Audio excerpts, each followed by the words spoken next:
చంద్రయాన్ 5 ప్రయోగానికి భారత్ అడుగులు వేస్తోంది. చంద్రయాన్ 5 కు కేంద్రం ఆమోదం తెలిపింది. ఈ విషయాన్ని ఇస్రో చైర్మన్ వి నారాయణన్ ప్రకటించారు.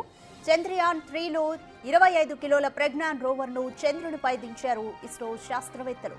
చంద్రయాన్ 5లో 250 కిలోల రోవర్ను చంద్రునిపై దించేందుకు ప్రణాళిక రెడీ చేస్తోంది.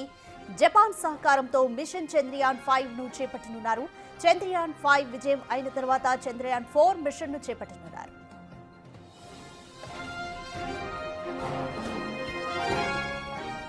ఈ మిషన్ కోసం జపాన్ అంతరిక్ష సంస్థ జేఎక్స్ఏతో మూడోసారి భేటీ అయినట్లు ఇస్రో ప్రకటించింది. చంద్రయాన్ 5 భారతదేశ అంతరిక్ష ప్రయోగాల్లో ఓ మైలురాయిగా నిలుస్తుందని భావిస్తున్నారు. భారతీయ వ్యోమగాములు చంద్రునిపైకి కాలు మోపడమే లక్ష్యంగా చంద్రయాన్ 5 ప్రయోగం ఉండనుంది. ఈ నెల 13, 14న బెంగళూరులోని ఇస్రో ప్రధాన కార్యాలయానికి జేఎక్స్ఏ ప్రతినిధుల బృందం వచ్చింది. చంద్రయాన్ 5 గురించి కీలక చర్చలు జరిగాయి. చంద్రుని కక్షలో చంద్రయాన్ 1, 2 ప్రయోగాలు జరిగాయి. ల్యాండర్ రోవర్ను చంద్రునిపై దించి చంద్రయాన్ 3 ప్రయోగం చేశారు. చంద్రుని దక్షిణ ధ్రువంలో శాశ్వతంగా నీడ ఉన్న ప్రాంతంలో నీటిపై ప్రయోగాలు జరగనున్నాయి. దీనికోసం చంద్రయాన్ 5ను ప్రయోగిస్తారు.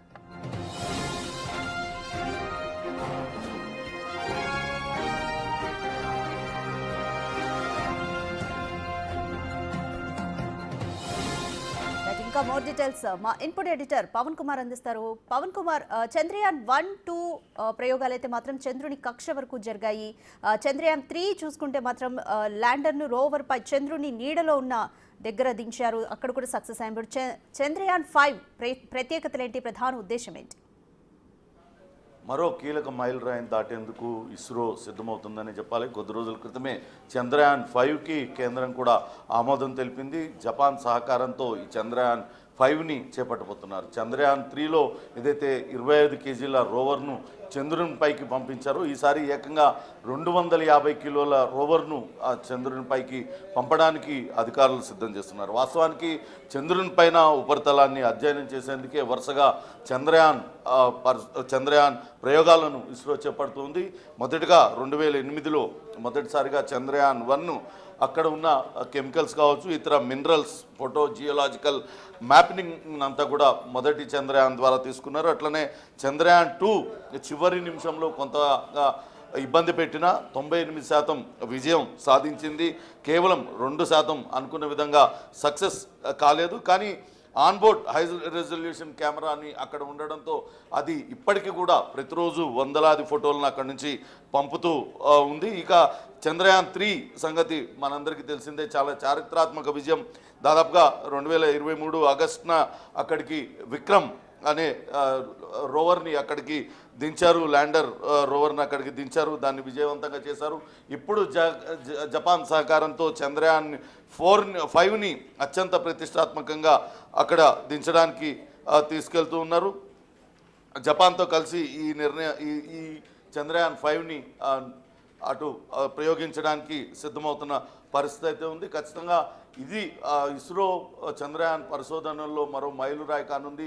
250 కిలోల రోవర్ని దించడమే కాకుండా వ్యోమగాములు, అక్కడికి ఆస్ట్రోనాట్స్ కూడా అక్కడికి వెళ్ళి అక్కడ ఉన్న వాతావరణ పరిస్థితుల్ని అధ్యయనం చేసే విధంగా ఈ చంద్రయాన్ 5 ప్రయోగాలు చేపడుతున్నామంటూ ఇస్రో చైర్మన్ నారాయణన్ ప్రకటించారు. ఇటీవలే బాధ్యతలు చేపట్టిన తర్వాత ఆయన బెంగళూరులో అక్కడున్న ఇస్రో కార్యాలయంలో ఈ సంగతిని వెల్లడించారు.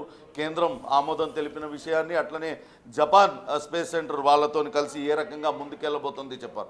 ఈ పరిశోధన సక్సెస్ అయిన తర్వాత చంద్రయాన్ 4ని అటు చేపట్టబోతున్నారు. చంద్రయాన్ 4 2027 నాటికి దాన్ని ముగింపు దశకు తీసుకురావడానికి ప్రయోగాలు చేస్తున్నట్లుగా చెప్తున్నారు. ఇప్పటికే చంద్రయాన్ 4 పైన కొంతవరకు ప్రయోగాలు జరుగుతున్నప్పటికీ దానికన్నా ముందే చంద్రయాన్ 5 అటు ప్రయోగం చేయాలంటూ ఇస్రో అయితే భావిస్తుంది. ఈ నేపథ్యంలో దానికి పూర్తి స్థాయిలో సిద్ధమవుతున్న పరిస్థితి అయితే కనపడుతుంది. రాధిక, రైట్ పవన్, భారతీయ వ్యోమగాములు చంద్రునిపైకి కాలు మోపడమే లక్ష్యంగా ఈ చంద్రయాన్ 5 ప్రయోగం అనుకోవచ్చా? వ్యోమగాములకి ఇప్పటికేమైనా ట్రైనింగ్ మొదలైందా? అలాగే జపాన్ అంతరిక్ష సంస్థతో 2 రోజుల పాటు బెంగళూరులో ఇస్రో ప్రధాన కార్యాలయంలో ఎటువంటి చర్చలు కీలకంగా జరిగాయి? దీనికి సంబంధించి ప్రధానంగా చంద్రయాన్-5 ఎటువంటి ఆటంకాలు లేకుండా 250 కిలోల రోవర్ని అక్కడికి తీసుకెళ్లడం, అక్కడ ఉన్న భౌగోళిక పరిస్థితులన్నింటినీ అధ్యయనం చేయడం, అట్లనే వ్యోమగాములు ఎవరైనా ఆస్ట్రోనట్స్ వెళ్తే అక్కడ పరిస్థితులన్నింటినీ తీసుకురావడం. ఇప్పటికే చంద్రయాన్-2 పంపిస్తున్న ఫోటోలు, అక్కడున్న ఫోటోలన్నింటినీ కూడా ఎప్పటికప్పుడు పరిశీలిస్తూ ఉన్నారు. ఇంకా అక్కడ జరుగుతున్న మార్పులన్నింటినీ కూడా పరిశీలిస్తున్న నేపథ్యంలో మొన్న విక్రమ్ రోవర్ కొంతవరకు ఇబ్బందులు ఎదుర్కొంది, తిరిగి వెనక్కి రావడానికి కొంత సమయం పట్టింది. ఈసారి అటువంటి అడ్డంకులు ఏమీ లేకుండా అటు చాలా ప్లెయిన్గా ఈ ప్రోగ్రామ్ అంతా, ఈ ప్రయోగం అంతా కూడా వెళ్ళేటట్టుగా చూస్తుంది. అంతేకాకుండా భవిష్యత్తులో అటు గగన్యాన్ సహా వివిధ ప్రాజెక్టులకు కూడా అటు జపాన్ సహకారంతో అటు ఇస్రో ప్రణాళికలు రచిస్తుంది. అవసరమైతే భారత్ సొంత అంతరిక్ష కేంద్రాన్ని ఏర్పాటు చేసుకోవడం కూడా ఈ మిషన్లో చాలా కీలకంగా ఉంది. దీనిపైనే ప్రధానంగా అటు జపాన్ ప్రతినిధులతో కూడా చర్చలు జరుగుతున్నాయని, ప్రస్తుతానికైతే అక్కడ పైన చంద్రుని ఉపరితలం పైన పూర్తి స్థాయి అధ్యయనం చేయడానికి ఈ చంద్రయాన్-5 ఉపయోగపడుతుందంటూ అటు శాస్త్రవేత్తలు భావిస్తున్న పరిస్థితి అయితే ఉంది. Right, thank you Pavan. Chandrayaan ప్రయోగానికి కేంద్రం ఆమోదం తెలిపింది. చంద్రుని దక్షిణ ధ్రువంలో శాశ్వతంగా నీడ ఉన్న ప్రాంతంలో నీటిపైన ప్రయోగాలు జరగనున్నాయి. దీనికోసమే చంద్రయాన్-5ను ప్రయోగిస్తున్నారు. ఇంకా 2027లో చంద్రయాన్-4 మిషన్ కూడా ఉంటుంది. వీటిలో షార్ట్ బ్రేక్